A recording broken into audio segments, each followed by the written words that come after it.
black kids in my 8th grade Spanish class. For Eddie, T, Alexis, Michelle, island at the center of the room, dark utopia in the middle of middle school. When the girls I was friends with in 6th grade started bullying me in 8th grade, I stopped talking to them.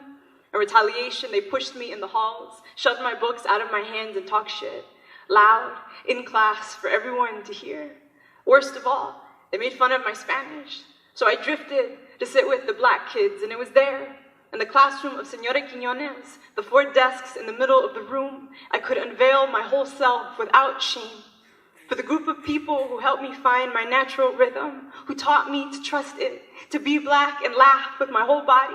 For Alexis and Michelle, who laughed and showed every tooth, every time, who dragged joy from their lungs and threw their happiness in the air. When they reached you, you couldn't help but catch on and make the happy sounds too.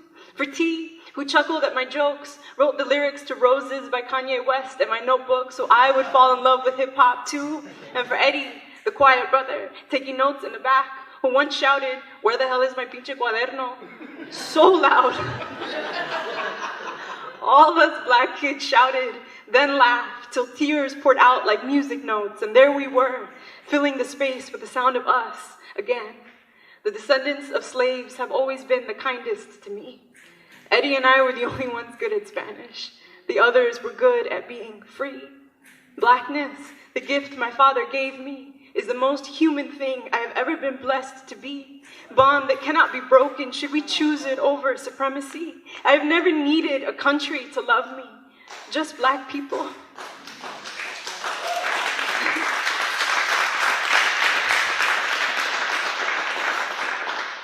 I have never needed heaven, just black people. Eddie, Alexis, Michelle, T, you gave me permission to love being black. Who taught you to love the texture of your hair and the color of your skin, the shape of your nose and the shape of your lips? Who taught you to love yourself from the top of your head to the soles of your feet? Who taught you to love your own kind, the race you belong to, so much so that you only want to be around each other, to be what God gave you? Beautiful because we chose to be together because we're better that way. When I tell you no one in the world makes me laugh like black people, makes me love like black people, I mean, it's the first thing people notice about me. It's the first prayer I wake to and the longest song I am grateful to sing. Should I ever be shamed inward for wearing a dark cloud on my head? Should I ever think myself better for being a lighter color? Let me remember the dark utopia from whence I come. Should I ever forget that black people have demonstrated the greatest acts of humanity, of courage, that we are no one's second choice, that no matter where they put us on a map, we will find each other, create our own world, and they will be enough. Let us be enough.